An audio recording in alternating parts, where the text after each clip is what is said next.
So Nathan, how did you become an expert in this, and why should we listen to you? I appreciate you getting that train back on the tracks. Thank you. So, as I mentioned in my intro, the book I read, Confessions of a Radical Industrialist, I read that as my spouse, Carrie, was just about to get a position with the Alaska Supreme Court. And so we moved to Alaska as I'm all fired up about, business as a lever for change in the world. And I have no pedigree. I have no connections. I am literally headed into the wilderness. And I really want to do this stuff, though. And so I read a lot about it, Forms of Endearment and Conscious Capitalism. And those were some of my beginning books. I went to my first Conscious Capitalism conference in 2013. I think I flew from Alaska to do that. And I just wanted to get started. And so I started going to Chamber of Commerce events in Talkeetna, Alaska, and in Moose Pass. And I did presentations at the time on sort of purposeful social media because I was, relatively young and nobody knew what the hell to do with it. And everybody built their first version websites in Alaska, in the mid 90s. And, by 2012, it's hey, we can do better now. And so I just sort of cut my teeth as a little consultant, Carrie and I were shopping for wedding venues. And so we were driving all over the state, to these little roadside, diners that had a hotel with a pretty view. And I'd be like, hey, your website sucks. And what's your higher purpose? You were that guy. I was that guy. And luckily there weren't many of me in Alaska. And so I dare say you were definitely the only one. I might have been. So anyway, I learned how to be a consultant, albeit in very humble ways. I had a couple of great collaborators that I worked with back in those days that knew how to build websites and keep a business organized. And so, got my early great kicks in the teeth on leadership and all that kind of stuff. There's a story that we will tell at some point that is known as the Salmon Rebellion. That was a good opportunity for growth for me. The fact that there are stories that I still don't know. You don't know the Salmon surprised Rebellion me, story? But there's a fantastic photo that goes along with that too, but that's for later. It's a hook to keep them listening. It's a forward, exactly, to be unfolded in future episodes, maybe, if this is gonna work. Okay, back to the point. Carrie and I returned from Alaska. I've got a lot more under my belt now in terms of knowing something about what I'm doing. And we moved to DC briefly, and then a job that Carrie was really working on falls through in Sequester, if you remember that one, with Speaker John Boehner.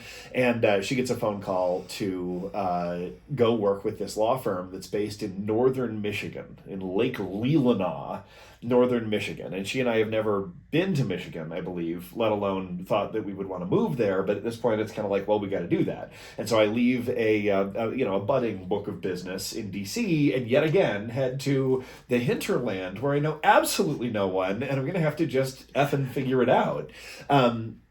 And so we're there, and I'm trying to hustle with the Lake Leelanau Chamber of Commerce and, doing all this stuff again.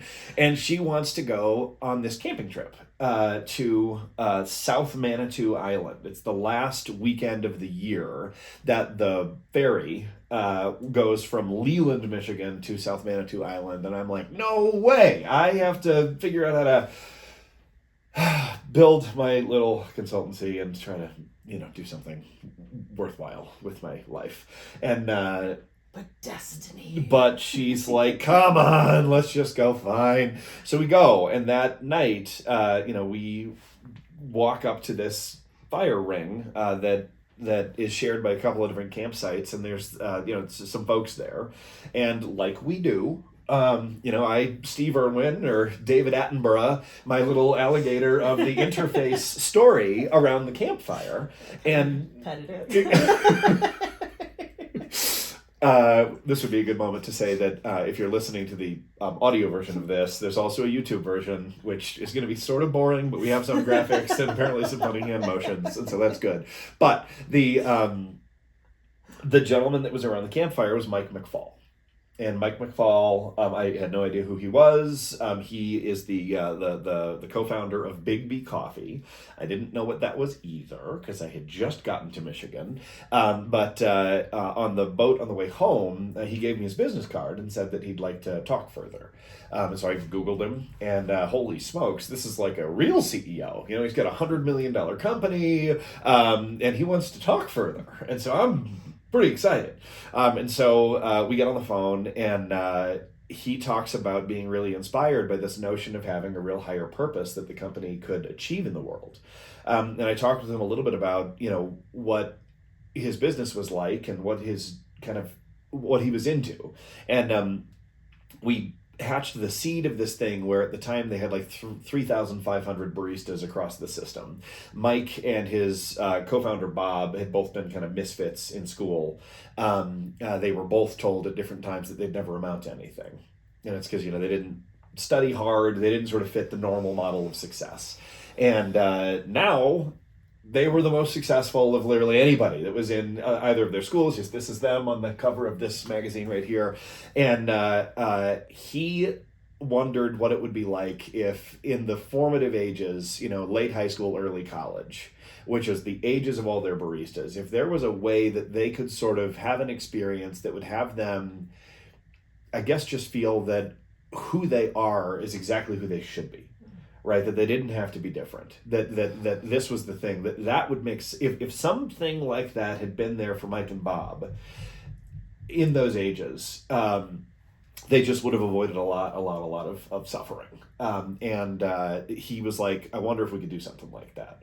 And so I told him about my little Barry Waymiller story and, you know, those things. And he was like, holy shit, like, okay, I need to get my partner on the phone. And so it was like a 7-minute long call that turned into more of a meeting that turned into years of sort of helping them to do a full culture and purpose transformation at Big B Coffee, the story of which you can read in this issue of Conscious Company magazine.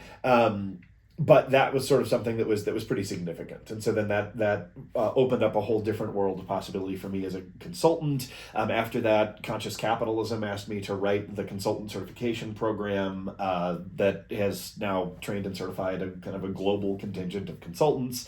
At the same time, Megan, you and I were running a fun little storytelling series called Sum and Substance, which is sort of putting on stage the stories of business leaders that had figured out how to have their 9-to-5 be the work that they would be volunteering for, right? And so there's a lot of people that have figured that out, and we put them on stage as an invitation, a challenge to all of us to figure out how we can do that with our work. And on one of those nights in February of 2017, we had Aaron Mizan from Interface tell the story of what they were doing then. And so I had been into the story from Ray's book, but that ends in 2010.